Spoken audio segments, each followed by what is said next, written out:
kembali berkumpul di Zoom meeting kita di kelas Tauhid. Insya Allah akan ada kawan-kawan kita dari kelas ada Dawa juga karena besok adalah tahun baru Islam. Yeay. Salawat serta salam kita sampaikan kepada Nabi besar junjungan kita Nabi Muhammad SAW. Karena Allah. hanya dengan mengharapkan syafaatnya lah kita bisa kembali berkumpul bersama di surganya Allah. Malam ini kita akan membahas bab 13 ya Umi ya. Ya, Termasuk syirik, isti'azah, meminta perlindungan kepada selain Allah. Bukunya masih buku Tauhid. Nah, teman-teman yang belum paham, belum tahu, apa lupa. Di halaman 47. Oke, Umi tafadhol. baik. Auzubillahi minasyaitonirrajim. Bismillahirrahmanirrahim. Assalamualaikum warahmatullahi wabarakatuh. Waalaikumsalam warahmatullahi Waalaikumsalam warahmatullahi wabarakatuh. Alhamdulillah alladzi hadana li hadza wa ma kunna linahtadiya laula an hadanallah. Asyhadu an la ilaha illallah wa asyhadu anna Muhammadan abduhu wa rasuluh la nabiyya ba'dah. Allahumma shalli wa sallim wa barik ala sayyidina Muhammad Rasulillah wa ala alihi wa ashabihi man tabi'ahu wa walah wa la haula wa la quwwata illa billah. Rabbi syrah li sadri wa yassir li amri wahlul 'uqdatam min lisani yafqahu qawli. Amma ba'du. Alhamdulillah teman-teman, hari ini kita eh, melanjutkan bab kita tentang termasuk kesyirikan, yaitu beristiazah kepada selain Allah. Kita lihat dulu di firman Allah Ta'ala, dalil pertama yaitu surat Al-Jin. Nah, ini contoh ya untuk orang-orang yang nggak percaya sama yang namanya gangguan jin. Bahkan ternyata satu surat dalam Quran pun Allah namakan dengan surat Al-Jin. Kalau ditanya, sebutin eh, surat-surat dalam Quran yang diawali dengan kalimat kul. Biasanya cuma bisa nyebut 4, kalau nggak 3. Al-Ikhlas, Al-Falaq, An-Nas. Ada lagi tambah Al-Kafirun. Yang satu nggak tahu ternyata surat Al-Jin. Karena diawali dengan eh, ayatnya Bismillahirrahmanirrahim. Kul uhiya ilayya annahu istama'a nafarun minal jinni gitu ya. Jadi ternyata ada 5 surat yang diawali dengan kata kul. Nah, ternyata di sini di dalam bab kita yang ke-13 ini adalah isti'azah, ya, meminta perlindungan kepada selain Allah. Suratnya adalah wa annahu kana rijalun minal insi ya'udzuna birijali minal jinni fazaduhum rohaqo. Dan bahwasanya ada beberapa orang laki-laki di antara manusia meminta perlindungan kepada beberapa laki-laki di antara jin. Maka jin-jin itu menambah bagi mereka dosa dan kesalahan. Lalu dalil keduanya adalah Khawlah binti Hakim menuturkan, aku mendengar Rasulullah SAW bersabda, Man nazala manzilan faqala a'udzu bikalimatillahi tammati min syarri ma khalaq lam yadurruhu syai'un hatta yarhala min manzilihi dzalik. Barang siapa singgah. Nih, perhatikan kalimatnya ya. Barang siapa singgah di suatu tempat lalu dia berdoa.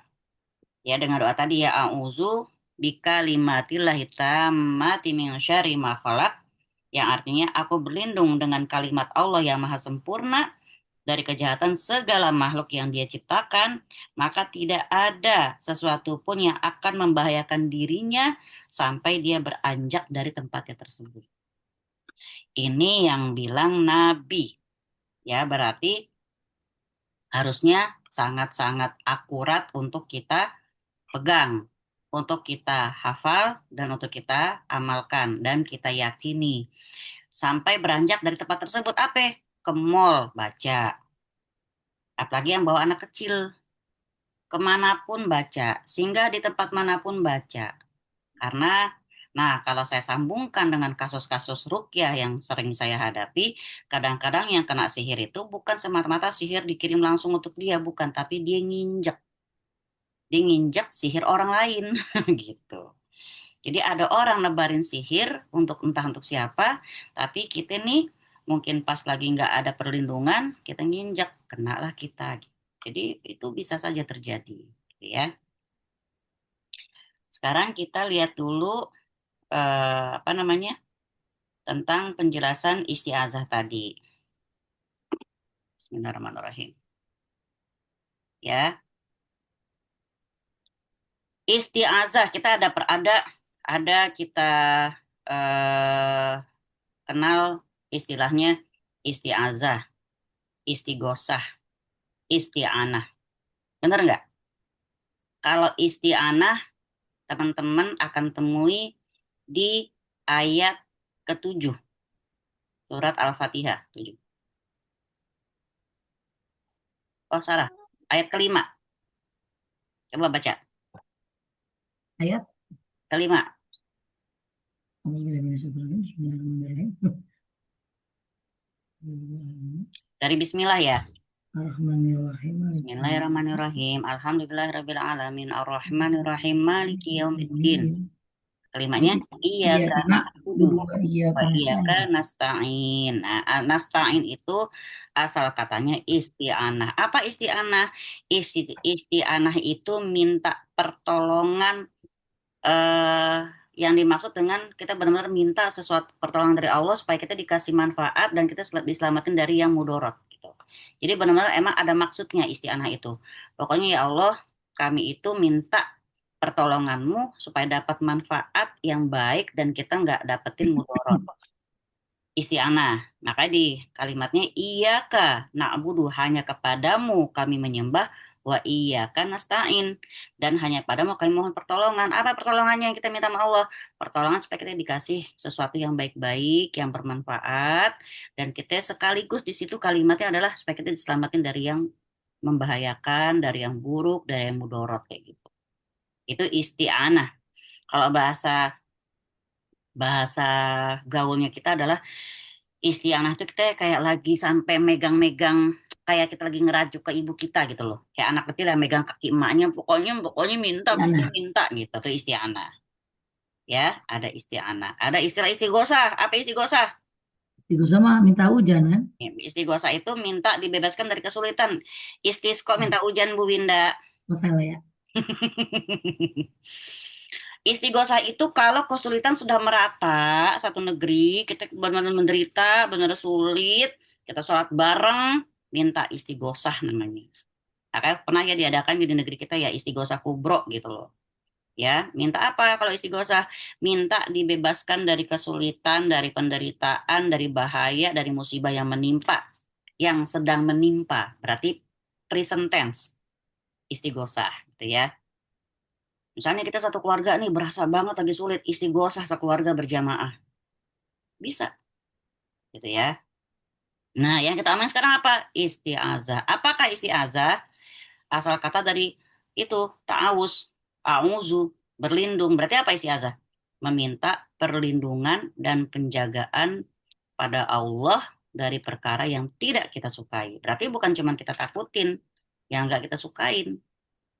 Gitu ya. Makanya kenapa bisa dibilang nggak disukai? Karena ada juga banyak isti'azah tuh. Ada yang kita kalau lagi sakit kan, a'uzu bi'izzatillahi wa qudratihi min syarri ma ajidu wa uhaziru. Praktekin banget deh kalau lagi sakit. Masya Allah. Saya udah berkali-kali praktekin. Alhamdulillah. Ya, bismillah. Sambil pegang bagian yang sakit. Bismillah, bismillah, bismillah. A'udzu bi'izzatillahi wa qudratihi min syarri ma ajidu wa uhaziru. 7 kali. Lalu, Apa yang kita auzu minta di situ? A'udzu, aku berlindung bi'izzatillahi dengan zatnya Allah, wa qudratihi dan kodratnya dan kehendaknya gitu ya. hmm. Min syarri dari kejahatan atau keburukan ma ajidu yang aku temui wa uhaziru dan aku takutin. Kalau sakit siapa sih yang nggak takut? Bener nggak? Tiba-tiba dada deg-degan, sakit banget. Pegang langsung. Bismillah. Bismillah, Bismillah. A'udzu biizzatillahi wa qudratihi min syarri ma ajidu wa uhaziru 7 kali. Itu arti itu saya tuh meresapi artinya bahwa ya emang nggak ada yang kita takutin dan nggak ada yang kita kalau kita temui Khawatirin. dan kita takut itu nggak ada lain ya penyakit, ya musibah. Benar gak, Win? Iya. Ya, aduh, misalnya nih, Kalista kayak waktu kemarin sakit kan, siapa yang nggak khawatir? Takutlah kita sebagai orang tua pun, walaupun kita bukan yang ngerasain kan. Bisa kita pandu dia, pegang perutnya, usap-usap sambil dia baca Bismillah, Bismillah, Bismillah, A'udzu biizzatillah. Itu banyak banget orang-orang Arab, bahkan sampai syekhnya bilang, Wallahi, kata mereka. Kan demi Allah ya, Wallahi demi Allah ini bekerja banget. Hilang sakit kepala saya, hilang sakit dada saya, katanya gitu. Jadi teman-teman, untuk yang suka merasa sakit-sakit di bagian tubuh tertentu, baca itu dengan yakin, yakin banget. Gak usah ingat, ah saya banyak dosa, saya begini, gak usah. Kita banyak dosa juga Allah tahu, gitu ya. Mm-mm. Kita banyak dosa Allah tahu, seberapa banyak dosa kita Allah yang tahu. Tapi Allah tuh Maha Pengasih, lagi Maha Penyayang. Ya, jadi kita ngomong soal istiazah, istiazah adalah meminta perlindungan dan penjagaan dari perkara yang tidak disukai. Jadi di sini eh, termasuk ya ke dalam pembahasan kita bahwa bahwa yang namanya permintaan, ya judulnya permintaan nih kan. Maka hukum istiazah yang ditujukan kepada selain Allah, dia termasuk kepada hukum permintaan. Yang namanya minta sesuatu yang ibaratnya cuma Allah yang bisa ngasih, nggak bisa kita minta kepada makhluk. Sayangnya di surat Al-Jin ini disebutkan ada golongan laki-laki dari bangsa manusia minta tolongnya sama laki-laki dari golongan jin. Ada nggak? Ada banyak ya. Apa yang diminta kadang-kadang? Biar kalau ketemu klien lancar urusannya, lancar ngomongnya. Pokoknya kalau ngomong sama mereka, mereka iya-iya aja. Berarti mintanya apa? Pengasihan. Ya, biar lancar pekerjaannya segala macam. Apalagi minta biar wibawa, biar kalau dia naik jabatannya biar orang pada segen. Nah, macam-macam lah. Termasuk gak itu? Termasuk. Jadi isti'azah, isti'anah, istighosah, semuanya termasuk permintaan. Ya, mengandung permintaan. Hingga kalau permintaan-permintaan tersebut dilakukan dalam bentuk ibadah, ya kan hakikatnya itu ibadah adalah doa. Ya, ibadah doa yang nggak boleh ditujukan kepada selain Allah. Sekarang kita lihat lagi tentang istiazah. Istiazah ini macam-macam istiazah ya. Macam-macam istiazah. Tulis. Macam-macam istiazah. Istiazah. Yang bisa on cam dong, biar aku tidak berduaan aja sama Winda rasanya. Bosan ya? Mm-mm, Winda mulu. Yang nggak on cam, Ani panggil, siap-siap. Jadi Mbak Mirna langsung. Asik dah, gue demen kan. Pokoknya yang nggak on cam, siap-siap saya panggil ya. Bismillahirrahmanirrahim. Macam-macam istiazah. Satu, istiazah yang bernilai tauhid. Istiazah yang bernilai tauhid. Berarti kalau istiazah yang bernilai tauhid ditujukannya kepada siapa? Pada Allah. Ya, Berarti istiazah biqoirilah ya. gimana? Ya berarti istiazah biqoirilah bukan sih. Bukan. Oh, bigoirillah. Oh, Biqoirilah. goirillah itu kepada selain Allah. Oh, Isti'azah bigoirillah, minta perlindungan kepada selain Allah. Isti'azah. Susah amat ya ngetiknya. Isti'azah. istiazah. Aku Jadi mau isti'azah ini karena dia masuknya ke dalam golongan permintaan, di mana permintaan adalah doa, ya bentuk doa, maka dia nggak boleh kita lakukan kepada selain Allah. Allah. Tadi ya. Jadi isti'azah itu, tunggu saya ulang lagi, isti'azah itu tadi ya, secara bahasa artinya mencari perlindungan dan penjagaan diri. Bisa secara bahasa. Nah, hakikatnya adalah lari dari ini kita dari bahasa kitab ya. Maaf teman-teman tambahin lagi ya. Isti'azah adalah lari dari sesuatu yang engkau takuti. Lari dari sesuatu yang engkau takuti menuju sesuatu yang dapat menjagamu. Devi, si siapa? Kakak iparmu mana sayang? Oh, ipar. Dep, Devi Anggra ini. Iya, aku lupa belum ngabarin Umi. Kasih linknya sekarang cepetan. Iya, bentar. Isti'azah itu secara bahasa dia mencari perlindungan dan penjagaan. Nah, secara hakikatnya, di mute, Dev, di mute deh. Nah, secara hakikat isti'azah adalah lari dari sesuatu yang kau takuti menuju sesuatu yang dapat menjagamu. Menuju sesuatu yang dapat menjagamu dari hal yang ditakuti tersebut. Lari loh bilangnya loh, bahasa kitabnya loh. Berarti kita benar-benar auzubillahi minasyaitonirrajim. Memang kita lari. Lari dari sesuatu yang kita takuti menuju sesuatu yang dapat menjaga kita dari hal yang ditakuti tersebut. Ini dari Al-Mulakhas fi Syarhi Kitab Tauhid. Dari kitab yang menjelaskan tentang Tauhid. Kalau mau baca-baca sendiri juga boleh nih kitabnya kayak gini. Ya, Al-Mulakhas. Sekarang kita ke macam-macam isti'azah. Nah, jadi pertama tadi adalah isti'azah kepada Allah, isti'azah secara tauhid ya. Isti'azah tauhid, yaitu isti'azah kepada Allah. Nah, gimana isti'azah secara tauhid? Ini sangat-sangat diperintahkan karena apa? Menunjukkan kebutuhan seorang hamba dalam perlindungan dan penjagaan diri dari segala sesuatu. Yang dimana itu cuma bisa dikasih sama Allah ke kita. Sebisa-bisanya kita ngelindungin anak kita, coba. Kalau udah di sekolahan, nggak bisa kan kita jagain kan? Ya kali kita mau ikutin 24 jam. Ya, sekolah, main, segala macam. Nggak masak-masak kita, ya nggak deh? Ya nggak Mbak Mirna? Mbak Mirna ikutin anaknya sekolah sampai kuliah, sono ikutin. Saking pengen ngejagain, nggak bisa. Kita terbatas. Kalau Allah, Masya Allah. Dimanapun dia berada, minta sama Allah, dapat. Ya, jadi pertama istiazah, tauhid, yaitu istiazah kepada Allah. Ini sangat diperintahkan, berat karena apa? Karena menunjukkan benar-benar kita butuh sama Allah. Benar-benar kebutuhan seorang hamba untuk minta perlindungan dan penjagaan dari segala sesuatu. Maka dua surat yang ditekankan untuk selalu kita baca disebutnya al-mu'awizatain. Ada tainnya, berarti ada dua suratnya. Dua surat untuk memohon perlindungan. Surat apakah Mbak Mirna? Yo, pasti tahu dia. Surat minta perlindungan. Al-Falaq dan An-Nas. Hmm. Ya, Al-Falaq dan An-Nas ini kesannya receh, benar nggak? Benar nggak Mbak Iramawati? Al-Falaq An-Nas ini kesannya receh, gampang diapal, paling sering dibaca, ayo ngaku.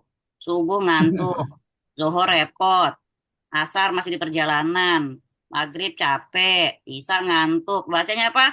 Qul huwallahu ahad. Wow, Ingat gila. nih, lagi gina nih, lagi baking roti. Al-Falaq, Anas, ya kan?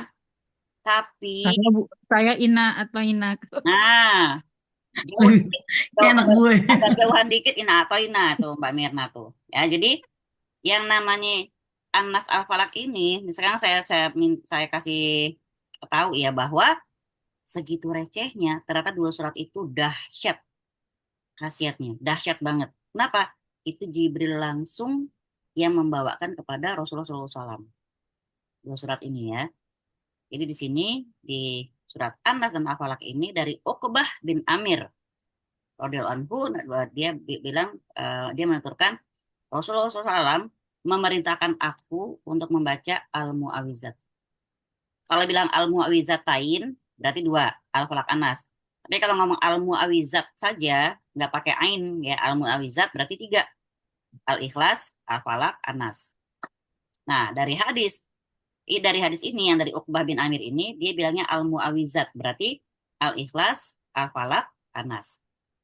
Teman-teman catat ya, hadis tentang pentingnya membaca Al-Mu'awizat dalam kurung Al-Ikhlas, Al-Falaq, An-Nas adalah hadis yang dituturkan dari Uqbah bin Amir.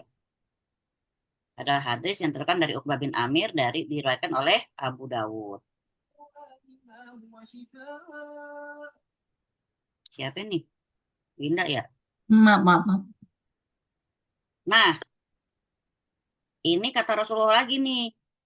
Dan Rasulullah SAW bersabda kepada Abdullah bin Khubaib radhiyallahu anhu, kata beliau, Qul huwallahu ahad dan al-mu'awwizatain yang engkau baca di waktu petang dan waktu pagi sebanyak 3 kali, niscaya itu telah mencukupimu dari segala sesuatu. Artinya kalau emang nggak apal banyak doa, itu aja baca. Al-Ikhlas 3 kali, Al-Falaq 3 kali, Anas 3 kali, kata Rasulullah, itu cukup lebih dari apapun. Gila ya, mencukupnya dari segala sesuatu. Itu ya Gina, sebelum baking-baking, baca ya Gin. Al-Ikhlas 3 kali, Al-Falaq 3 kali, Anas 3 kali, hadisnya dari Abdullah bin Khubaib, Rasulullah yang menuturkan bahwa kalau kita baca itu Al-Ikhlas 3 kali, Al-Falaq 3 kali, Anas 3 kali, waktu pagi dan petang itu mencukupi kita lebih dari apapun. Berarti apa dong? Kita insya Allah dijaga dari ketakutan, dijaga dari keburukan, dijaga dari kekhawatiran. Mungkin, ini salah satu lagi ya, ketika orang itu gampang kena anxiety, berarti kurang al-mu'awwizatnya gitu loh. Kalau kita gabung, kalau kita relatein ke hadis ini loh, benar nggak Mbak Mirna? Benar nggak? Insya Allah benar, Umi. Asik. Bukan benarin saya ya, benar hadis ini ya.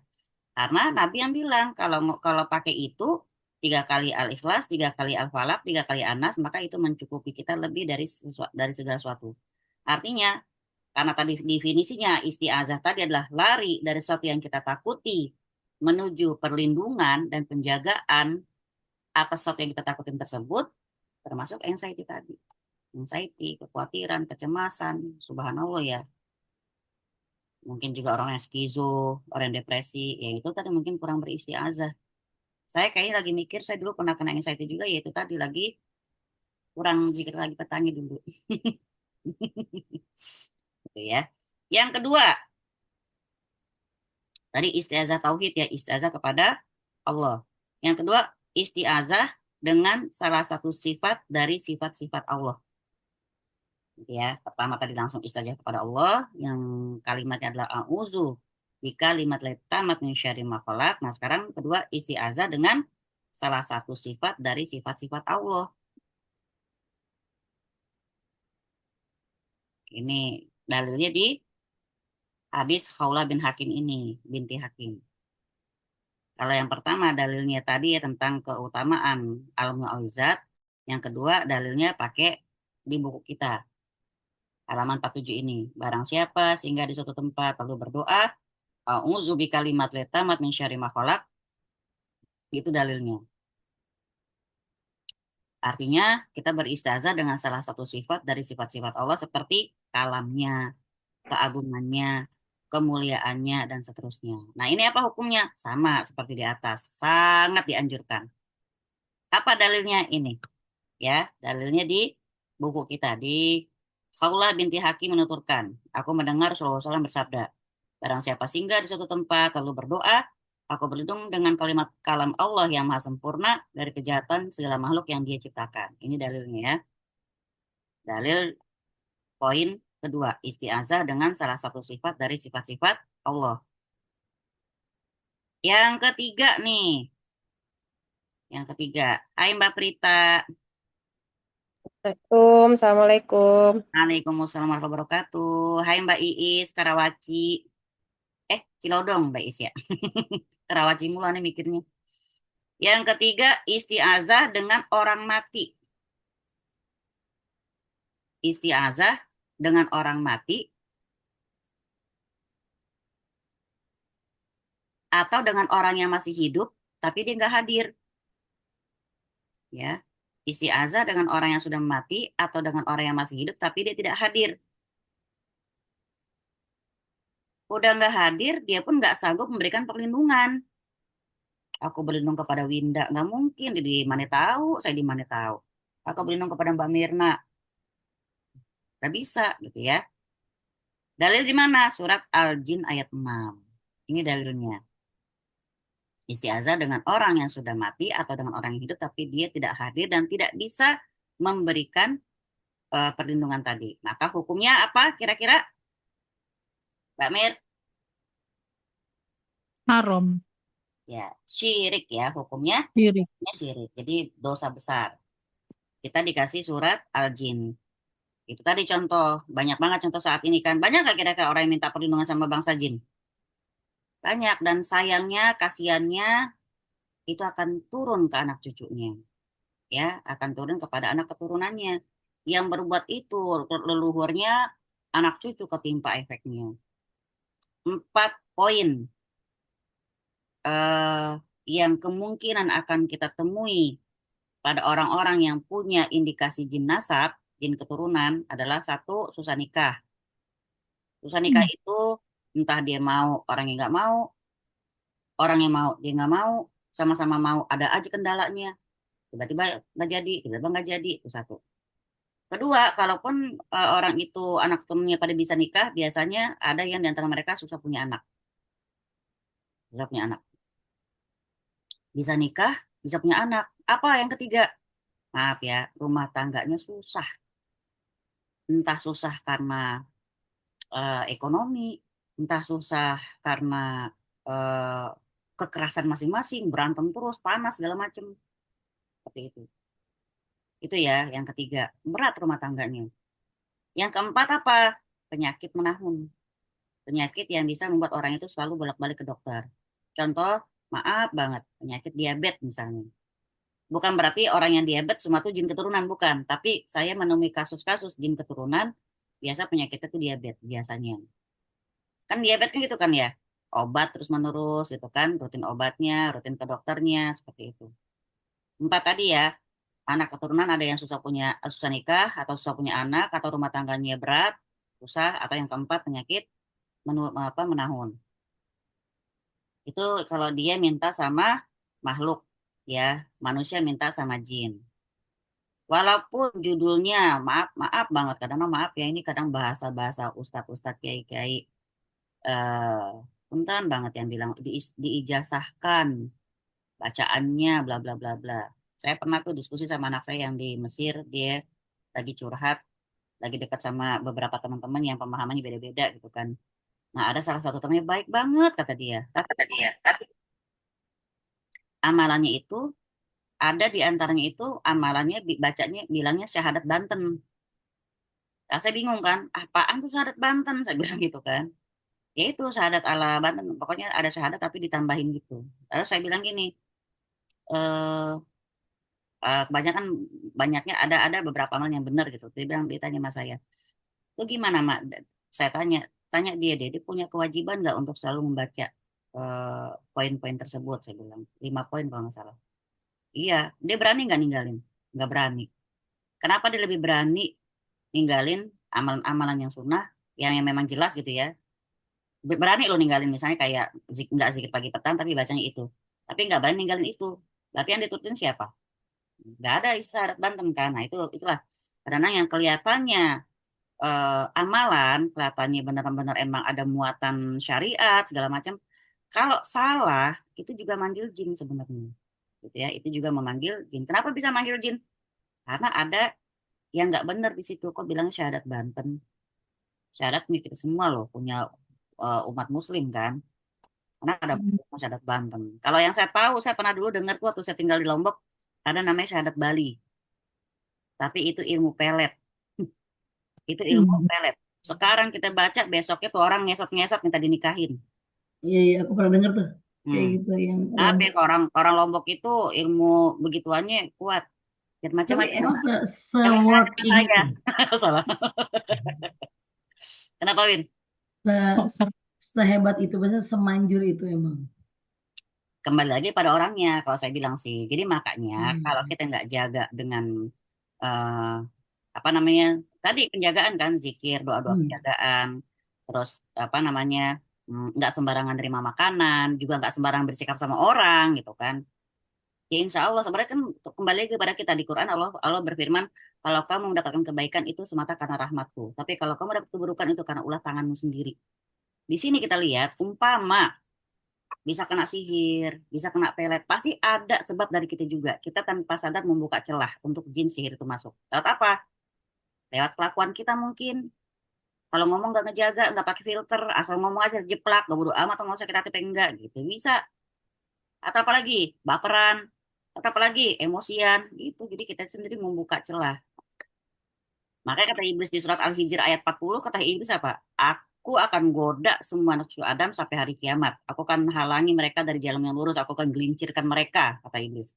Tapi satu yang bisa aku goda, hambamu yang ikhlas. Nah, makanya seumur hidup kita ikhlas itu susah. Benar nggak, Win?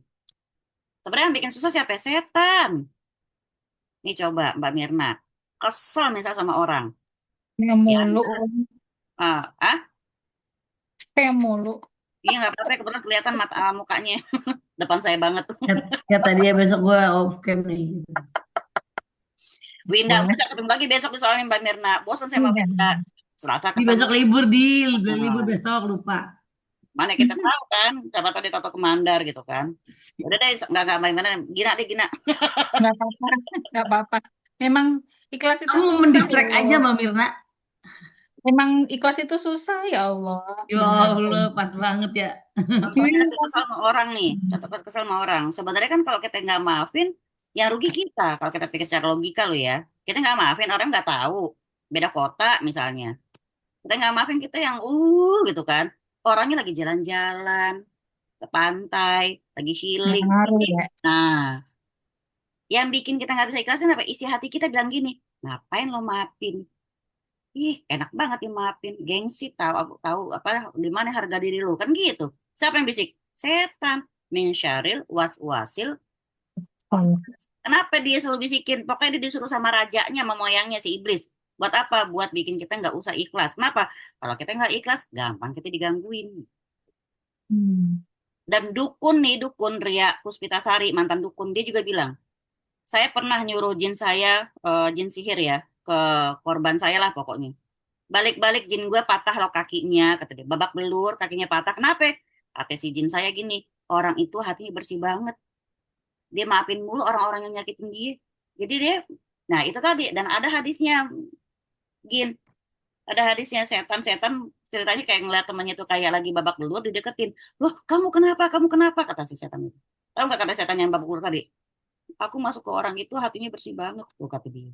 Jadi kalau semakin hati kita bersih, mereka yang nggak berdaya. Kan mereka kalau masuk tuh kayak apa ya? Ya mungkin kalau bahasa kita karena kita dilahirkan, kita tuh diciptakan sama Allah Ta'ala udah paket combo. Dikasih malaikat, dikasih korin yang tadi selalu kerja sama setan kadang-kadang dia. Kadang kita suka perang batin kan, sholat dulu, apa cek grup dulu. Sholat dulu, apa cek WA dulu. Dan gitu kan, sholat dulu, apa tidur dulu. Sholat dulu, apa episode. Ini nanggung nih, drakor nih. Dikit lagi gitu kan. Apa sholat dulu, iya. Bentar kan perang kan? Sholat dulu aja. Udah nonton dulu bentar. Itu siapa yang perang? Bukan hati kita. Tapi malaikat pendamping kita dengan korin tadi. Hmm. Yang perang sebenarnya gitu. Mana yang kita mau turutin nih? Makin kita semakin lemah ngikutin korin terus, maka si korin tadi bekerja sama setan. Makinlah kita terus tenggelam gitu. Mau sebelah semua itu semua relate banget gitu. Jadi memang kalau Rasulullah bilang sehatnya hati, sehat seluruh tubuh, rusaknya hati, rusak seluruh tubuh, itu bener banget. Dan Rasulullah bilang seluruh tubuh. Rasulullah nggak bilang kalau sehat hatimu Gina, maka sehatlah matamu. Sehat hatimu Winda, sehatlah kepalamu. Enggak, sehat seluruh tubuh. Tapi kalau ada bagian tubuh kita yang masih sakit, masih belum benar, mungkin ada di hati kita ini sedikit yang masih belum kita benerin terus. Itu ya, kalau kita mau lihatin sama hadis tadi. Nah, sekarang istiazah yang keempat.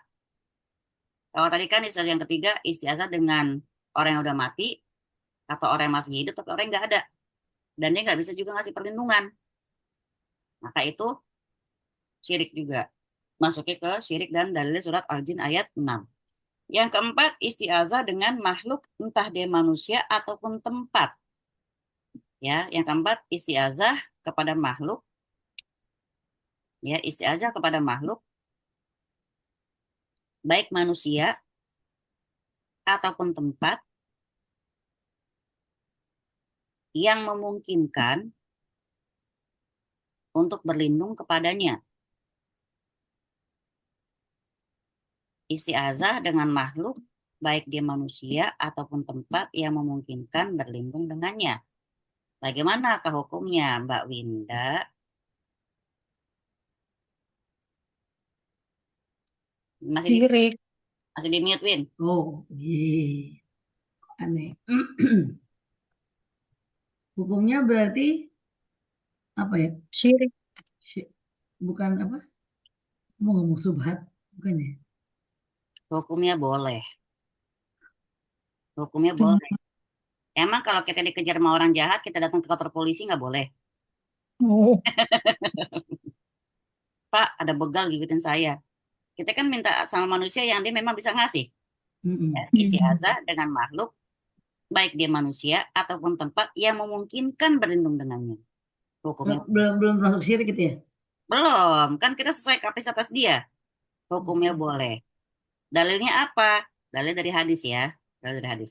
Di sini. Nanti saya kasih ke grup hadisnya. Akan terjadi fitnah. Ini kayaknya relate sama zaman sekarang.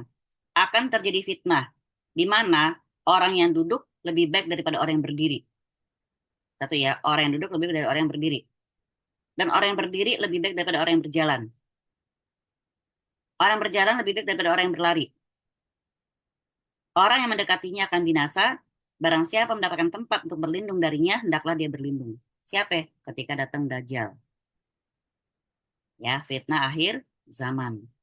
Orang yang duduk lebih baik daripada orang yang berdiri. Kenapa? Belajar, duduk, merenung, tadabbur lebih bagus daripada layapan misalnya.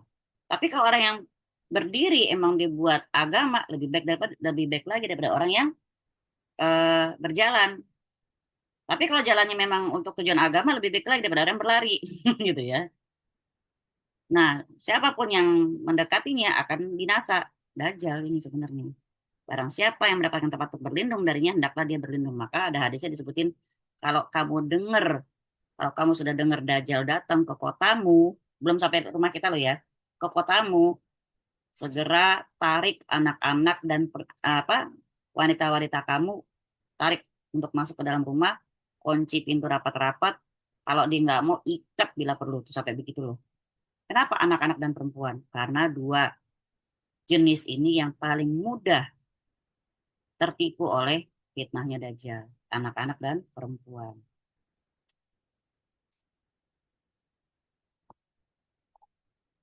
Baik ya, itu 4 macam isti'azah. Coba disebutin, Gin. Isti'azah yang pertama apa? Isti'azah tauhid Yaitu yang eh yaitu isti'azah kepada Allah. dua, Yang kedua, isti'azah dengan eh, sifat-sifat Allah. Apa salah satu ya? Salah satu sifat Allah. ya.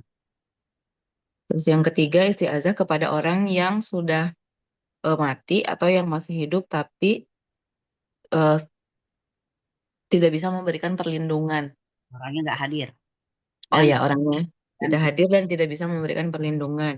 Yang keempat, kepada makhluk baik manusia atau tempat yang memungkinkan kita untuk meminta perlindungan. nah, berarti dalam kurung contohnya biar nggak bingung nanti ketika buka lagi bukunya, dalam kurung misalnya ya kita minta perlindungan kepada eh, apa namanya pihak yang berwenang, minta perlindungan ke pengadilan, minta perlindungan kepada apa namanya Komnas HAM misalnya, perlindungan perempuan segala macam lah seperti itu. Nah itu Winda tuh yang tahu tuh apa aja. Oke. Sekarang kita sub yang ketiga, beberapa keadaan yang dianjurkan untuk beristiazah. Beberapa keadaan yang dianjurkan untuk beristiazah.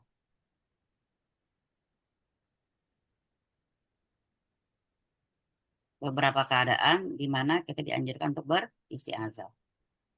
Pertama apa? Ketika akan membaca Al-Quran. Kenapa harus istiazah? Setan paling gak demen orang baca Quran. Setan paling gak demen orang baca Quran. Kenapa? Karena Allah Ta'ala berfirman, wan nazzalnal Quran ma huwa syifa wa rahmah lil mu'minin. Dua kita dapat dari Quran. Penawar atas segala penyakit, penawar atas segala penyakit fisik, sakit psikis, penawar untuk segala kesulitan, kesempitan hati, segala macam. Penawar. Enggak cuma dibilang obat tapi penawar. Dan rahmat, ya. Kalau udah ada rahmat, Masya Allah. Dengan rahmat Allah lah kita bisa saling sayang sama anak, saling sayang sama suami, sayang sama orang tua, itu karena rahmat Allah. Binatang bisa sayang sama anak-anaknya, itu karena rahmat Allah.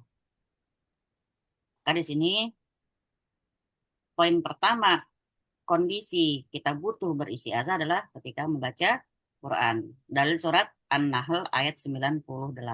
Surat An-Nahl ayat 98. Bismillahirrahmanirrahim. Fa idza qara'tal Qur'ana fasta'iz billah.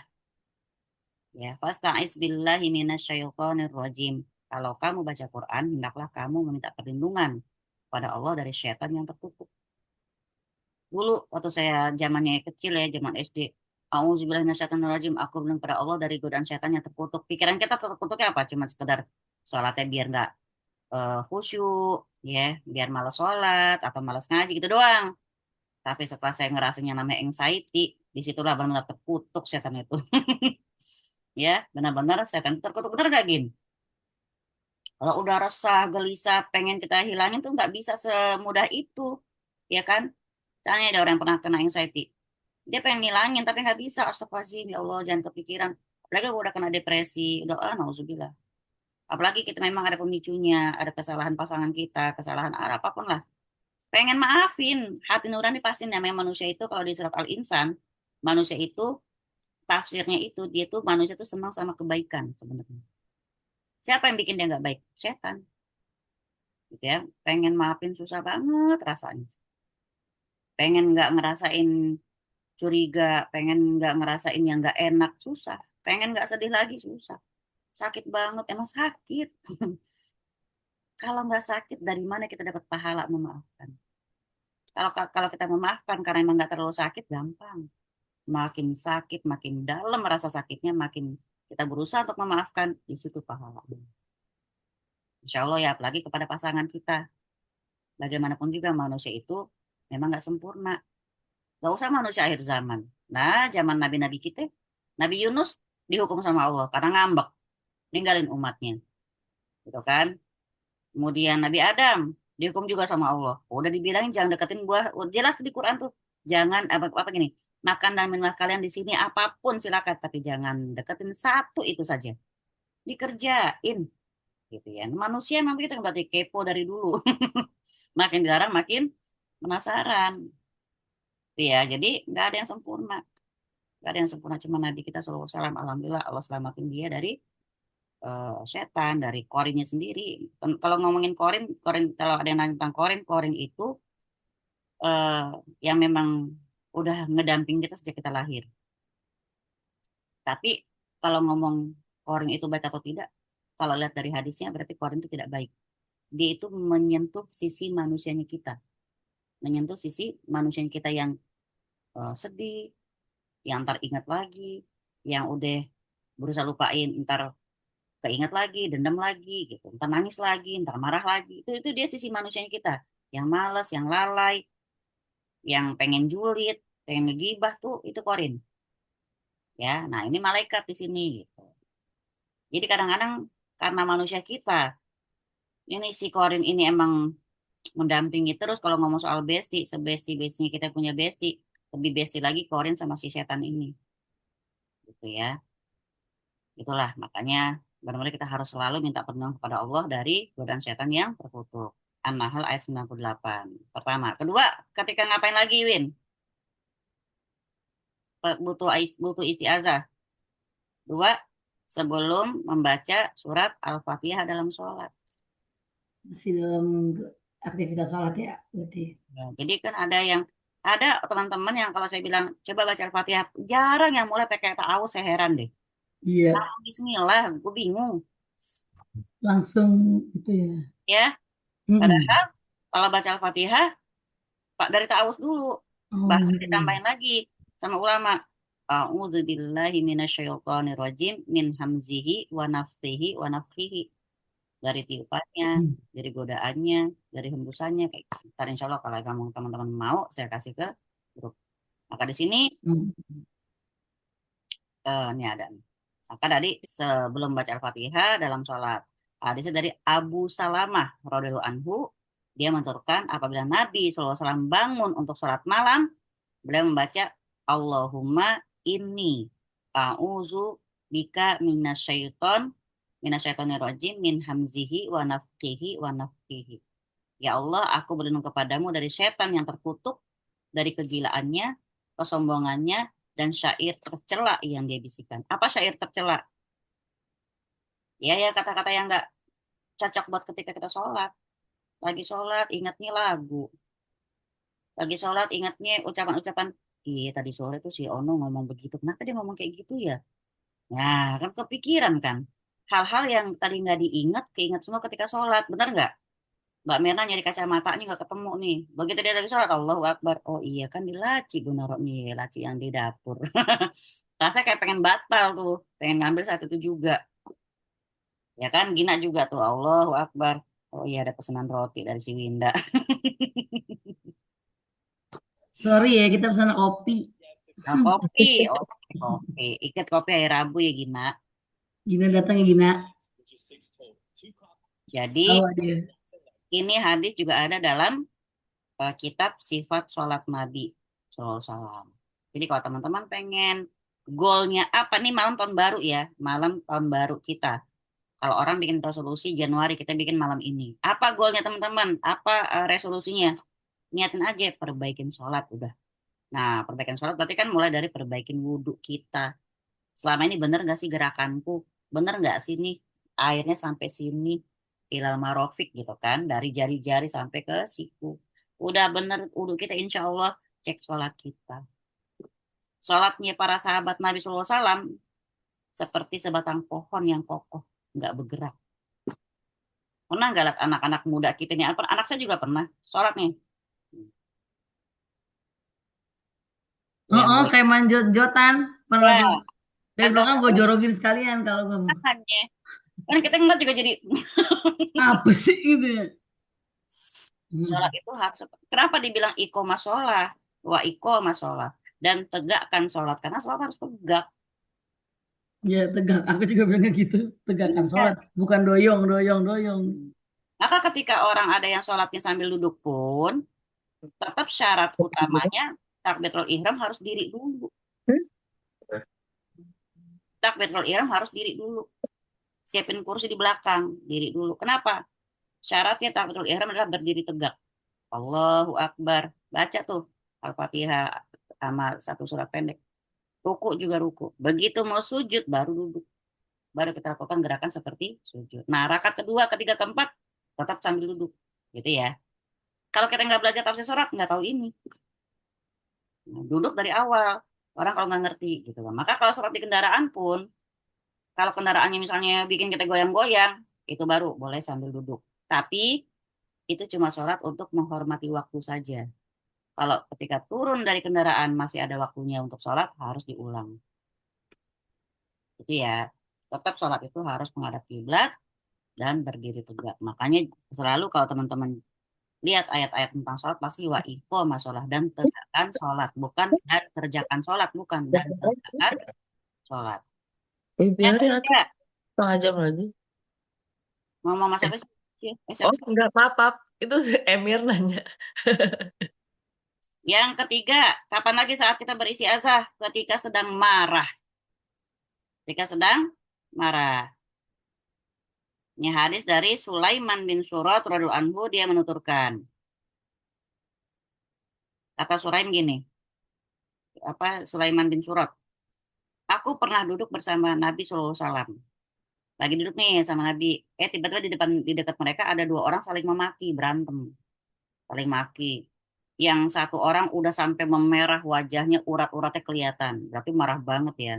Memerah wajahnya dan telah bengkak urat-urat lehernya. Maka Nabi Sallallahu Alaihi Wasallam bersabda, kata Nabi gini, sungguh aku tahu sebuah kalimat yang kalau diucapkan akan hilang apa yang dia dapati. Apa yang didapati maksudnya? Marahnya itu. Kalau dia mengucapkan a'udzubillahi minasyaitonirrajim, pasti akan hilang apa yang didapati itu. Maka para sahabat pun mengatakan kepada orang tersebut, ta'awuzlah kepada Allah dan dari setan. Ta'awuz kepada Allah dari.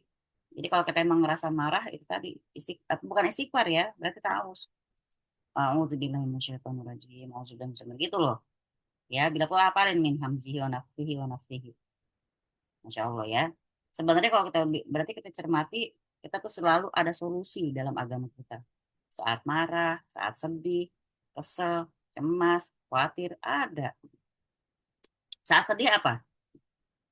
Gin. Saat sedih apa doanya? Allahumma inni a'udzubika minal hammi wal hazan. Ya kan? Hammi, hamun itu kita berdoa kepada Allah dari kekhawatiran yang belum terjadi. Kan kadang perempuan gitu, belum dikerjain, belum ditemuin, udah khawatir aja. Aduh, takutnya nggak dapet nih, iPhone. Tertekan gak, Win? Tertekan kan? Takut nggak dapet, bla bla bla bla. Oh, dia pasti ini masih mumet nih. Itu doanya harus seperti itu. Kenapa? Kalau orang punya kekhawatiran terhadap sesuatu yang belum terjadi, udah pasti kemungkinan resikonya entah happy atau sedih. Maka dipadukan dengan hazan. Allah menauzubillah minal hammi wal hazan. Ya Allah, aku berdoa kepadamu dari kekhawatiran atas sesuatu yang belum terjadi dan juga dari kesedihan. Berarti ini isyarat sebenarnya. Jadi ya Allah, bikin dong biar yang aku lagi tempuh ini berhasil, biar aku nggak sedih gitu loh. Jadi itu apa, kita kadang doa sama Allah tuh Masya Allah dengan bahasa seperti itu sebenarnya udah mewakili bahwa kita tuh minta sama Allah urusan kita dimudahkan dan kita biar nggak sedih setelahnya. Itu ya. Jadi ketiga tadi ta'awuz ketika marah. Yang keempat apa yuk? Yang keempat yang bisa jawab dapat hadiah. Minyak bidara. Saya kirimin. Ntar setor alamat langsung. Ayo Mbak Mary, Mbak Ultari, Mbak Rini, Mbak Prita, Mbak Iis, Mbak Nuri. Kata mereka udah punya minyaknya. Nggak mau jawab. Ayo Mbak Mirna, kira-kira kapan kita tahu Mbak Mirna? Dan Mbak Mirna gue lagi nih. Gin, Devi, kapan kita membaca ta'awuz? Masuk ke pasar. Iya bener sih. Memulai sesuatu benar sih Mbak Ultari, tapi mulai sesuatu apa sayang? Kalau sesuatu yang baik kita baca bismillah. Apa? Ketika masuk WC, ya sana. Pasti pada baca terus, tapi pada nggak ingat malam ini. Hadis dari Anas bin Hmm. Malik radhiyallahu anhu. Dia mengatakan kalau Nabi SAW hendak masuk WC, beliau mengucapkan Allahumma ini ma'udzubika minal khubusi wal khaba'ith. Apa artinya Mbak Amir? Aku berdoa pada Allah dari, Setan laki-laki dan perempuan. berarti di kamar mandi ada siapa Gin? Ada setan Setan laki-laki dan setan? perempuan. Pak Setan Sutri, laki-laki. cenah Pak Sutri. Setan laki-laki untuk melototin auratnya perempuan, setan perempuan untuk melototin aurat laki-laki. Nah, ketika kita baca doa ini hadis juga ada. Ketika kita baca doa masuk WC itu, kita baca, maka Allah turunkan tabir. Keren nggak? Jadi kalau kita bikin kayak film futuristik, dia seret, langsung turun tabir yang akan menutupi aurat kita dari pandangan jin yang ada dalam kamar mandi. Oh, oke. Nah, yang kelima, ketika singgah di suatu tempat, seperti di buku kita ini. Ya, kata Khawla binti Hakim. Barang siapa singgah di suatu tempat dan dia membaca auzubi kalimat tamat min syarri ma khalaq, maka tidak ada sesuatu pun yang bisa membahayakan dirinya sampai dia beranjak dari tempatnya tersebut. Ingat yang punya anak kecil, singgah dimanapun, kemanapun, pokoknya keluar rumah itu, mampir ke rumah temen kah, mampir ke mall kah, mampir kemanapun, baca auzu bi kalimat tamat min syarri ma khalaq. Yang keenam, kapan lagi baca istiazah? Ketika mendengar gonggongan anjing. Tengah malam nih, kalau ada anjing menggonggong, baca ta'awuz. Antara dua ya, gonggongan anjing sama ringkikan kuda. Gonggongan sama ringkikan kuda. Kenapa? Jika kalian mendengar gonggongan anjing dan ringkikan keledai pada malam hari, berlindunglah kepada Allah. Karena apa? Karena hewan tersebut melihat apa yang tidak kalian lihat. Berarti ada makhluk, ada Mm-mm. entitas ya yang mungkin lagi jalan-jalan, entah mungkin masuk rumah kita walau a'lam bishawab gitu. Hadis dari Imam Ahmad. Jika kalian mendengar gonggongan anjing atau rintihan keledai pada malam hari, maka berlindunglah kepada Allah karena hewan tersebut sedang melihat apa yang tidak kalian lihat. Yang ketujuh, kapan lagi baca ta'awuz? Ketika meruqyah. Ya, ketika meruqyah. Teman-teman bisa, boleh. Ya, kalau saya biasa baca ini. Dan ini memang ternyata dalilnya ada. Nabi SAW, dari Ibnu Abbas ya, Nabi SAW bersabda, beliau biasa membaca bacaan untuk perlindungan untuk cucunya, Al-Hasan dan Al-Husain. Beliau baca sambil pegang ini nih. Kita baca, anak saya kalau saya lepas sekolah, saya pasti di sini. Saya baca apa? A'udzu, atau kalau kita langsung ke anaknya, uizuka bisa. Kalau nggak hafal, nggak ingat uizukanya, a'udzu juga boleh. A'udzu bikalimat tamah min kulli syaitani wa hammah wa min kulli ainil lamah. Artinya apa? Aku berlindung dengan kalimat-kalimat Allah yang sempurna dari setiap setan dan binatang yang beracun dan setiap apa namanya? Setiap mata yang menyakitkan. Ain. Ya, setiap mata yang menyakitkan. Kadang diartikan dengan setiap pandangan jahat orang lain boleh. Itu tiga hal yang harus kita minta perlindungan pada Allah tuh ya. Gangguan apa? Gangguan setan, gangguan binatang berbisa, dan pandangan jahat dari orang lain. Yang kedelapan, kapan lagi baca ta'awuz? Ketika datang was-was setan. Itu tadi ketika kita Allahu Akbar, tahu ada bisikan ini itu. Ya, ketika datang was-was setan, entah lagi sholat ataupun di luar sholat, ya boleh baca ta'awuz. Lagi mau ngajar, lagi mau di perjalanan. Ya, Rasulullah SAW bersabda, setan akan selalu mendatangi kalian sambil berkata, pernah gak nih kita punya pertanyaan kayak saya pernah nih waktu kecil punya kayak gini, di pikiran saya, siapa yang menciptakan ini, siapa yang menciptakan itu, sampai akhirnya, terus kalau emang Tuhan yang menciptakan, terus Tuhan yang nyiptain siapa, gitu. Pernah nggak punya pertanyaan kayak gitu, Win, waktu kecil, ya kan? Hmm. Tuhan ciptain manusia, Tuhan ciptain bumi, ciptain langit, seret, sampai akhirnya, terus Tuhan sendiri yang nyiptain siapa? Nah, kalau udah sampai situ apa kata Rasulullah? Kalau udah sampai di situ, maka hendaklah dia meminta perlindungan kepada Allah dan menghentikan pikirannya tersebut. Dah selesai gitu. Jangan kita cari. Nah, ajarin anak-anak kita. Karena anak kita juga ngomong gitu kan. Terus yang nyiptain Allah siapa, mah? Ada yang nanya kayak gitu. Saya cuma bilang, selesai sampai di situ. Jangan ditanya lagi. Karena emang di hadisnya begitu, selesai. Jangan. Mau kita harus kasih penjelasan, kok nggak bisa dijelasin. Pokoknya nggak boleh memikirkan siapa yang nyiptain Tuhan. Nggak Di boleh. saat itu baru kita bisa ngomong diem loh. Lah. Nah, auzubillahi minasyaitonirrajim ngomong gitu, Dek. Ya. Dari Utsman bin Abu Al-As bahwa suatu ketika dia datang kepada Nabi SAW. Kata gini. Nah, ini nih, apalin namanya ya. Ini pernah saya praktekin juga. Utsman bin Abu Al-As. Dia itu merasa setiap sholat kacau. Kacau banget, gak bisa khusyuk. Ya Rasulullah, aku sering banget diganggu setan, kata dia. Eh, ketika aku sholat, setiap sholat aku selalu merasa diganggu.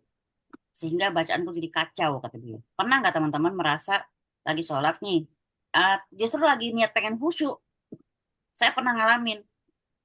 Lagi diri, saya baca tahiyat. Lagi tahiyat, saya baca Al-Fatihah. Itu pernah saya kacau kayak gitu tuh. Nah, Justru pas kita berniat untuk khusyuk ya. justru lagi kita khusyuk ini. Pas lagi, ya kenapa jadi tahiyat? Astagfirullahaladzim. Kan gitu kan? Karena pengen dihusuin, pengen hening segala macam, malah jadinya kemana-mana. Nauzubillah ya. Emang kurang ajar emang setan ya. Maka dibilang setan yang terkutuk gitu kan. Maka kata si Utsman bin Abu Al-As ini bilang, aku sering banget diganggu setan setiap aku sholat ya Rasulullah. Sampai bacaanku kacau. Aku gimana nih? Dia jadi deh resah. Terus aku harus gimana? Maka Rasulullah SAW menjawab, ya yang itu memang benar-benar gangguan setan. Itu namanya setan khanzab. Setan yang benar-benar suka datangin orang lagi sholat. Kalau engkau lagi diganggu sama dia, maka segeralah berta'awuz. Lalu meludah ke sebelah kirimu 3 kali. Jadi bukan cuma saat tidur doang ya. Jadi kalau kita oh jangan aja, cuh, cuh, cuh, gitu boleh. Ya, jadi emang dia lagi gangguin terus nih si setan Hamzat ini. Itu ya teman-teman, kira-kira tentang penjelasan isti'adzah tadi. Jadi sekarang saya tanya lagi Gina, kapan saja waktunya kita beristi'adzah? Yang 8 tadi ya, Bu. Yuk, jelasin. Satu, ketika akan baca Al-Quran. Hmm. Karena Al-Quran itu penawar dan rahmat. Makanya Yang kan pasti akan gangguin orang yang baca Quran gitu ya. baca Quran. Ya. Dua, sebelum membaca Al-Fatihah dalam sholat. Terus yang ketiga, ta'awuz ketika marah. Empat, isti'azah ketika masuk kamar mandi. Lima, ketika singgah di suatu tempat tempat baru ya, Bu? Apa tempat doang? Satu Tempat tempat, manapun. tempat baru, satu tempat mau ke mall ke kemanapun. Oh, ya. Hmm. Yang ke Belum harus lama. 1, 2, 3, 4, 5, 6, ketika mendengar gonggongan anjing atau apa kuda, suara Ringkikan. kuda, gitu. Ringkikan kuda. Ringkikan kuda. Apa kuda patung? Patung kuda. Nggak ketulis apa kuda gitu. Yang ke-6, ketika meruqyah. 7, ketika datang was-was setan. 8 ya? Ya udah 8. Udah ya, alhamdulillah ya. Baik, sekarang kita ke kandungan bab ini. Ke kandungan bab ini. Satu, Devi. Kedua, Mbak Mirna. Ketiga, Winda. Keempat, Gina. Kelima, katanya Mbak Mirna, katanya dipanggil yang nggak on cam gitu kan. Terakhir yang nomor 5, Aisyah ya. Aisyah standby kan di situ. 5, 4, 3, 2, 1. Enggak. Baik, Is. 5, 4, 3, 2, 1. Enggak. Hadir Mbak, Ustazah kelima ya. oke. Mbak Aisyah nomor 5 ntar ya. Kandungan bab ini. Ayo nomor 1. Devi. Baca yang istighosah, Bukan kandungan babnya sayang. Kandungan bab. kandungan Kandungan- bab. Poin Oh nomor ini 1. yang oh ya kandungan bab. Pertama tafsir tafsir ayat dalam surat Al-Jin. Baca footnote-nya. Baca catatan kakinya baca. Dalam Yang di ayat, dalam ayat ini. Dalam ayat ini, Allah Subhanahu wa Ta'ala memberitahukan bahwa ada di antara manusia yang meminta perlindungan kepada jin agar merasa aman dari apa yang mereka khawatirkan. Akan tetapi, jin itu justru menambah dosa dan rasa khawatir bagi mereka karena mereka tidak meminta perlindungan kepada Allah. Ya. Dengan demikian, ayat ini menunjukkan bahwa isti'azah meminta perlindungan kepada selain Allah adalah termasuk syirik dan terlarang. Ya, berarti kalau sampai kita minta perlindungan kepada jin itu termasuk kepada syirik. Contohnya apa kalau zaman sekarang? Bunyiin klakson, ya kan? Terus ngomong numpang-numpang, gitu kan? Enggak, kita kan cuma bunyiin klakson, soalnya apa namanya biar nggak digangguin. Kita kan nggak bilang nggak minta gimana-gimana ya. Lalu tuh ngapain bunyiin klakson juga? Kecuali kalau memang tikungan. Oh, kita buat ngasih tahu kendaraan lain, gitu kan? Oke, yang nomor 2. Isti'azah kepada jin atau selain Allah termasuk syirik. Kenapa, Mbak? Ya. Karena berarti dia menganggap jin itu punya kekuatan yang setara dengan Allah, ya kan? Berarti dia Ya. menganggap jin itu punya kekuatan setara dengan Allah untuk memberikan perlindungan. Nah, kemudian kalau emang sampai dia merasa minta perlindungan, harus minta perlindungan pada jin, biasanya nih bukannya rasa aman yang didapetin, bener nggak? Manusia yang minta perlindungan kepada jin justru seringnya menjadi lebih takut dan hidupnya makin susah, bener nggak? Dia kalau nggak pakai sesuatu itu, misalnya dikasih jimat atau apapun, tadi malah merasa nggak sakti, dan merasa malah nggak berani kayak gitu. Nah, ini sebenarnya fenomena ini dulunya adalah kebiasaan orang Arab jahiliyah yang suka minta perlindungan kepada penunggu lembah kalau mereka berpergian, ya. Nah, sebenarnya kata jin-jin itu dulu, ini ada hadisnya ya teman-teman. Kata jin-jin itu gini, Dulu itu kita loh yang takut sama manusia, kata mereka. Kita takut, makanya nggak heran ketika Umar melangkah aja, saya kan pada lari. Sebenarnya bukan cuma Umar. Saat sebenarnya jin-jin itu takut sama manusia karena memang laqad khalaqal insana fi ahsani taqwim. Kita tuh diciptakan Allah dengan sebaik-baik bentuk, kita aja udah sebaik-baik bentuk karena mereka bentuknya jelek. Satu. Kedua, kita lahir dibekelin dengan malaikat korin, bukan? Terus di Ar-Ra'd ayat 11 Allah Ta'ala juga berfirman, pada manusia ada malaikat-malaikat yang bergiliran menjaga mereka siang dan malam. Berarti apa? Allah Ta'ala tuh bukan cuma lepas kita sendirian di dunia ini, tapi dikirimin penjagaan terus. Lain malaikat, lain Allah yang memantau terus gitu loh. La ta'khudhuhu sinatu wala naum. Allah nggak pernah yang namanya ngantuk, nggak pernah tidur. Pasti ngawasin kita. Artinya kalau kita tahu sadar itu, sebenarnya lebih pantas banget kita minta bilang sama Allah gitu. Ya, jadi kita tuh nggak dibiarin sendiri sama Allah. Nah, kata jin-jin itu sebenarnya kita yang takut sama manusia. Tapi gara-gara satu kejadian ada seorang laki-laki, dia apa namanya kemalaman di suatu lembah. Lalu dia bilang, wahai penguasa lembah, apa namanya, eh, pokoknya aku nggak niat jahat datang ke sini, jangan ganggu aku ya. Dia nggak bilang perlindungan loh, padahal tapi dia bilang jangan ganggu aku. Berarti kan menunjukkan takut. Sejak itulah kata jin-jin itu, kita jadi berani karena mereka takut sama kita. Nah, kita juga diajarin sama beberapa sahabat Rasulullah.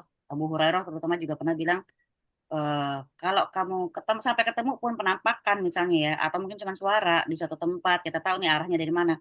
Ambil benda apapun, walaupun cuma gelas plastik kah, ya, kotak tisu kah, tapi kita bacain Al-Falaq Anas, tiup, lempar Bismillah Allahu Akbar, itu ke mereka jadi kayak api loh. Jadi jangan kita yang takut sebenarnya, tapi emang sih keburu gemeteran, saya tahu sih begitu ya. Benar nggak Bu Winda? Iya benar. Gemeteran, gitu ya. Keburu deg-degan. Iya. Lanjut, poin selanjutnya.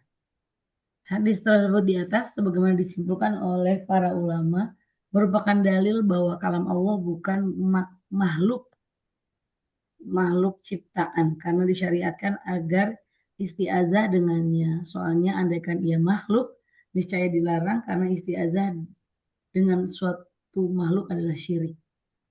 Ya, jadi apa tadi ya? Ya, intinya Nomor syirik juga ya. iya kepada istiazah kepada jin terus selain Allah seperti tadi Mbak Merna. Sekarang yang ketiga Winda tadi ya. Mm-mm. Kan oleh para ulama merupakan dalil bahwa kalam Allah bukan makhluk, bukan ciptaan karena disyariatkan agar istiazah dengannya. Kalau emang dia makhluk, berarti kita harus ke makhluk dong gitu ya. Nah, apa kalam Allah itu ya perkataannya Allah gitu. Yang keempat, Keutamaan doa ini meskipun ringkas. yang mana? Yang a'udzubika limatillahi tam itu bukan Bu? Betul. A'udzu bika limat tamat min. Limatillahi tammati min syarri ma khalaq. Hafalin banget itu ya. Setiap keluar rumah Bismillahirrahmanirrahim tuh. Nah, mampir ke warung ke, mampir ke toko ke, tetap baca. Gitu ya. Karena kita nggak pernah tahu siapapun atau apapun yang sedang ada di situ. Nauzubillah summa, nauzubillah. Yang kelima, Aisyah. Bahwa sesuatu yang bisa memberikan kemanfaatan duniawi seperti menolak suatu kejahatan atau mendatangkan suatu keuntungan tidak berarti bahwa hal itu tidak termasuk syirik. Tidak berarti bahwa hal itu tidak termasuk syirik. Iya. Jadi kita harus bisa bedain kapan itu termasuk syirik, kapan tidak. Kalau orangnya masih hidup kok, tapi nggak ada di situ, jangan. Hmm. Kayak misalnya gini loh ya, pokoknya gue kalau ke situ tinggal sebut nama si ini, gue aman. Kan berarti dia mengharapkan atau menyandarkan eh, perlindungan dia itu kepada makhluk tersebut. Walaupun emang secara jabatan mungkin orang itu bisa ngelindungin, tinggal gue sebut aja namanya. Nah, kan berarti kita ngandelin makhluk dong. Gitu. Itu termasuk seperti itu ya. Orang yang mengandalkan nama-nama orang-orang besar buat dia melancarkan urusannya. Nauzubillah. Itu nggak boleh. Nah, kalau kayak tadi misalnya kita lagi diikutin oleh orang jahat kah, perampok kah, begal kah, kita langsung jebret ke kantor polisi, itu boleh. Jadi tinggal kita lihat situasi dan kondisinya. Yang tadi kalau emang orang yang nggak ada, nggak bisa kita sandarkan. Baik, insya Allah jelas ya. Ada yang mau bertanya, monggo. Ada pertanyaan titipan nih Om. Apa tuh? Katanya apa ada dalilnya kah yang tahun baru itu suruh minum susu? Bener banget itu. Lagi rame itu tadi di thread. Wah, tapi aku Ah, nggak ngerti itu maksudnya gimana, nggak ngerti. ini gadis-gadisku bertanya minum susu apa maksudnya? Tapi emang waktu ngaji pertama kali di rumahnya Merinda, Win, Hmm. waktu itu kakak bilang ada itu pesan dari ulama gitu ya. Bentar, Hmm. tadi saya udah saya simpan emang. Tunggu, itu baca dulu Win pertanyaan di chat Mbak Utari. Mbak Utari, apaan Mbak Utari nggak cuma ngomong mulai sesuatu tidak ada ini. Oh, Ustazah mau tanya sesuatu tentang sholat saya kalau pas kontrol di respon enak bisa langsung ke musola karena satu lantai dengan poli. Sementara kalau ke RSCM ya jangan tanya RSCM ya Mbak. Polinya di mana, gedungnya di mana. Kadang-kadang juga dokternya juga di mana kan Mbak. Saya. Musolanya di mana, gedungnya di mana saat kondisi nyeri dan nggak kuat, saya memilih sholat dalam keadaan duduk di area poli itu. Bagaimana ya hukumnya Ustazah, Mbak Mary? Saja mau tanya tentang sholat. Saya kalau pas kontrol di RSPON enak bisa langsung ke musola karena satu lantai dengan poli. Sementara kalau dari channel saya tahu RSCM Masya Allah ya. Polinya di mana, gedungnya di mana, musola di mana. Saat kondisi nyeri banget dan nggak kuat saya milih. Boleh, boleh. Berarti orang kayak Mbak Mary kalau misalnya susah dapat kursi harus bawa kemana-mana tuh kursi yang enteng itu ya. Nah, tapi yang tadi saya bilang ini kan bukan di kendaraan kan. Alhamdulillah jadi bisa tahu arah kiblat. Satu, kedua bisa diri dulu ketika takbiratul ihramnya.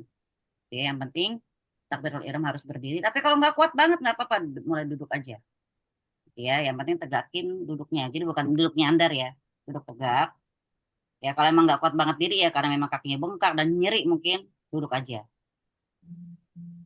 Ini masuk ke dalam rukhsah keringanan yang Allah berikan. Kalau nggak bisa berdiri duduk, kalau nggak bisa duduk tidur, kalau nggak bisa tidur, kalau apa sambil tidur nggak bisa dengan gerakan tangan bisa pakai isyarat mata, nggak bisa pakai isyarat mata pakai hati, nggak bisa juga baru disolatin, kan gitu. Jadi kalau untuk Mbak Mary boleh duduk, kalau Mbak Mary masih bisa diri, diri untuk takbiratul ihramnya. Itu yang Mbak Mary ya, diri untuk takbiratul ihram. Kalau nggak bisa juga duduk dari awal boleh, insya Allah aman. Gimana masalah wudhunya? Nah, usahain sebelum berangkat dari rumah kita sudah wudhu. Kalau kita wudhu di tempat yang bukan tempat wudhu, misalnya kayak wastafel atau segala macam, kan ke kaki tinggal bisa kita usapin saja. Ya, syaratnya kaos kaki itu kita pakai sholat. Nah, kalau sholat sambil duduk berarti bisa tetap pakai sepatu ya. Boleh banget itu usapin di sepatu.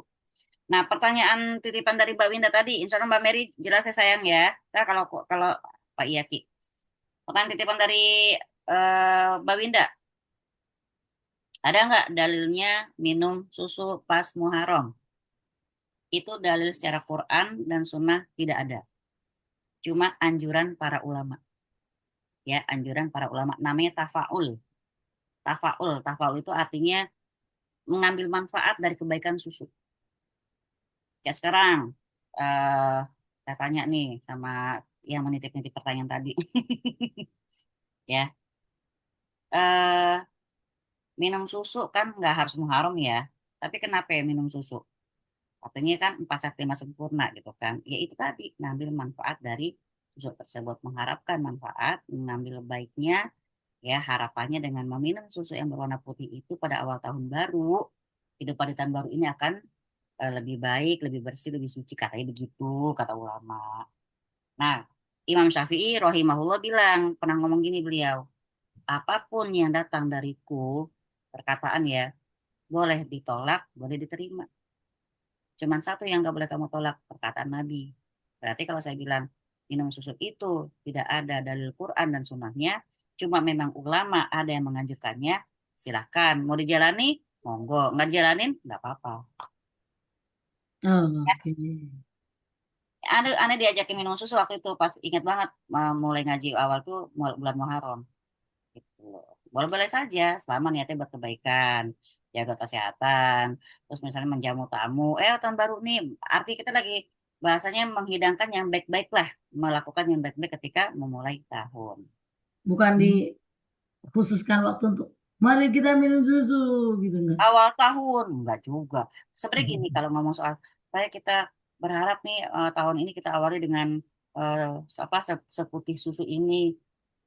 Ya kayak orang itu ya, kayak orang Jepang sebenarnya, kayak orang luar Ntar itu. udah gitu minum susunya pakai cheers gitu. Ah, aduh, Kan New Year Eve. Salah lagi aja salah bingung. lagi anjing itu gitu ya. Pokoknya itu perkataan ulama sih, boleh dijalanin, boleh enggak. Yang jelas itu tidak ada dalil kuatnya ya dari Quran dan dari Sunnah Nabi nggak ada. Apalagi sampai ada doa barokah apa yang barokalana fihi wazidna gitu. Iya ada. Itu Sebenarnya mau minum apapun doa gitu juga nggak apa-apa. Minum teh, minum kopi. Arya apa? Ya Allah berkahi apa yang kamu minum ini. Ya, tambahkan keberkahan karenanya. Boleh aja saat minum teh kesehatan kan ada. saya sepertinya akan memilih minum air kaldu Asik. Nah, itu yang boleh lah ya. ditambahi dengan topping mie. Gina ketawanya begitu. Tapi Topping kalau dalam mie.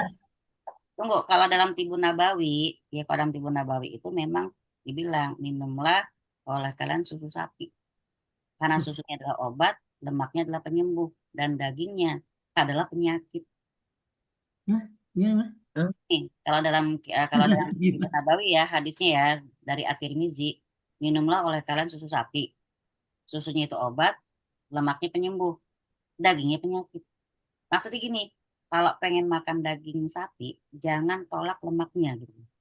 Kata kata Hmm, kata Mandani. Ada kan orang Memang enak sih, ada memang orang enak. ada orang nggak pengen cocok kayak gitu. ada orang kan salah paham, nggak pengen lemak, dimakan dagingnya doang. Itu yang bikin penyakit justru. Jadi kalau Hmm. makan bakso yang ada tetelancing. Berangkat. Ntar malam keburu naik harganya. Kapan? Kapan? Kayak Pertamax naiknya malam-malam. Nah, Mbak Iramawati nih, wah kebetulan saya lagi sakit dan disuruh minum susu. Biasanya jarang banget, bahkan hampir nggak pernah minum susu. Nah, betul. Minta Hmm. Mbak, ketika minum Al-Fatihah 7 kali boleh. Al-Fatihah 7 kali dari siapa? Dari Ibnu Qayyim Al-Jauziyah. Boleh jalanin? Boleh. Nggak mau? Nggak apa-apa juga gitu loh ya. Karena ulama yang menyusun kitab Ad-Dawa itu Ibnu Qayyim Al-Jauziyah rahimahullah. Nah, beliau yang juga pernah memberikan pengalaman beliau ketika sakit di Mekah sampai berbulan-bulan, obat ini tuh nggak kena, nggak nyembuhin, dokter segala macam. Akhirnya dia pakai air zam-zam, dia bacain Al-Fatihah 7 kali. Dia tiup, dia minum. Masya Allah. Saya juga pernah nyoba. Masya Allah, beneran. Beneran, Mbak. Jadi sebelum minum susu, Mbak Ira baca itu Al-Fatihah 7 kali, setiap satu Al-Fatihah tiup, satu Al-Fatihah, insya Allah langsung minta ya Allah sembuhkan aku ya Allah dengan keberkahan susu ini. Ya, Insya Allah. nah, Amin, amin. semoga Mbak Ira sembuh. Mbak Mary juga semoga eh, Allah kurniakan kesembuhan. Habis operasi kan Mbak Mary ya? Kayaknya Ya, gitu. tuh, gitu ya kira-kira ya teman-teman semua. Ada yang mau nanya lagi? Hayu, Mbak Prita, aku kan kangen suaramu Mbak Prita Dewi. Bu, Baik, di chat ada yang nanya lagi, Bu, tadi. serius siapa yang mana? Oh, membaca Yasin ya? Si. Bentar. Baca Yasin. Oke. Izin tanya menyambung pertanyaan sebelumnya. Bagaimana dengan baca surat Yasin 3 kali dan ayat kursi? Waduh, nggak ada itu bid'ah. Tidak ada. Ayat kursinya Dan banyak banget. iya, Itu mencegah apa Om, apa mencegah begal pokoknya bala yang dilakukan di jalan karena kita nggak akan berangkat kalau Yasin 3 kali. ini bid'ah ya Mbak Yusnia. Tidak ada Yasin sama. 3 kali minimal setengah jam itu. Nah, Maka makanya nggak jadi berangkat Mbak boro-boro begal keluar juga kagak. punten banget ini Ayat biasa. kursinya 360 kali sampai. Ada yang bilang juga saya pernah baca loh, bener flyernya dari Habib. Barang siapa supaya terhindar dari kecelakaan, maka sebelum keluar rumah bacalah ayat kursi 5.000 kali. Ya Aduh, nggak keluar rumah. nggak Nah, bener. berangkat Mbak. Gitu. Kayak ini, Nggak jadi kayak keluar kaki seribu rumah. mau kayak kaki seribu mau pakai sepatu nggak udah. Ya kasihan ya Allah. Di sekeliling dilakukan sampai anak saya rewel minta pulang. Mendingan baca anak pulang kelaparan ya Allah. Alhamdulillah nggak ada ya. Tidak ada dalil sahihnya untuk membaca Yasin 3 kali dan ayat kursi 360 kali. Kalau mau baca sendiri, inisiatif sendiri, pengen baca banyak-banyak, malam itu lagi pengen zikir, nggak tahu zikir apa, mau doa-doa apa nggak tahu, yang penting baca, ada baca ayat kursi aja deh, seret. Nggak apa-apa, nggak usah dihitung. Tapi kalau tadi yang mewajibkan sampai kumpul, baca Yasin 3 kali, ayat kursi 360 kali, tidak ada dalilnya dan itu bid'ah. Bid'ah itu sesat. Kullu bid'atin dolalah gitu ya. Dan setiap kesesatan itu masuk neraka. Tapi kita bukan bukan ngatain orang itu masuk neraka sebenarnya. Orang kadang suka baper aja ya. Masa kesesatan itu pasti masuk neraka, setiap yang sesat gitu loh. Nah, itu anaknya rewel udah ditunjukin sama malaikat tuh, pulang-pulang padahal mendingan makan ketimbang baca ayat kursi. Hmm, baik ya. Ada yang mau nanya lagi sayangku? Sayang-sayangku. Mbak ini habis saya ajak main asik. Nah, betul. Obat tuh. Bahkan bakso. Bakso kita. Aduh, jadi pengen bakso ini. Aduh. Ya. Saya punyanya cuma mie doang nih. Gimana dong kada bakso? Bakso ini ya. Di sini tambah lagi nggak ada orang jual bakso. Lagi Kak Ira. Waktu saya waktu di Kangen banget bakso. dan nggak bisa bikin sendiri ya Mbak Ira. Bisa sih, tapi males. Terus yang makan cuma saya doang, males. Iya, ya sendiri ya. Kalau saya dulu waktu di Jepang itu, alhamdulillah nyari daging tuh gampang gitu kan, daging halal. Terus saya seminggu sekali bikin bakso, wah sedap banget, masya Allah. Di sini emang males sih jadinya kalau di Indonesia. Ternyata lebih gampang beli. Saya pikir dulu, oke gue sampai Indonesia harus bikin sendiri semuanya buat anak-anak. Ternyata gampangan beli. Di Indonesia mainan beli karena gak tinggal kemana-mana, sejauh mata memandang ada bakso. Ayo Mbak Ira, kita ngebakso besok sama mie ayam. Win, kalau kita makan mie ayam, kita kirim ke Mbak Ira, Win. Jadi ngiler. Baik, nggak ada yang nanya lagi nih teman-teman. Insya Allah ya, malam ini jelas ya bahwa beristiazah itu, istiazah itu termasuk ibadah, ya doa. Makanya nggak boleh dilakukan atau diminta kepada selain Allah. Kok ada yang belum saya baca ya sebentar. Oke, sip, udah selesai. Ada yang mau nanya lagi? Aisyah, Devi, Gina, Mbak Ultari? Gak ada, baik saya serahkan kepada Mbak Winda kalau nggak ada yang bertanya.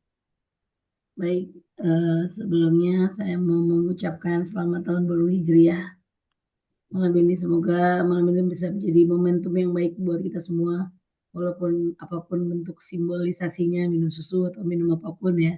Insya Allah kalau yang sudah yang mengatakan itu ulama, insya Allah pasti ada kebaikan gitu ya Umi ya. Apapun apa ya yang disarankan, itulah gunanya kita belajar lebih banyak tentang tauhid.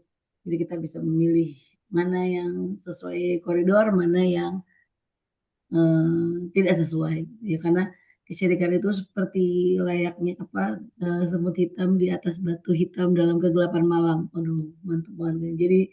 Jadi hati-hati banget teman-teman semua. Itulah gunanya kita tetap berjalan bersama dalam dakwah hijrah kita ini. Insya Allah semoga di tahun baru ini kita bisa kembali menjadi pribadi yang versi yang terbaik, jadi muslimah yang terbaik.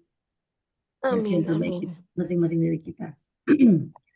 Baik, mari sama-sama kita mengucapkan hamdalah, istighfar dan Alhamdulillahirabbil alamin. Astagfirullahaladzim.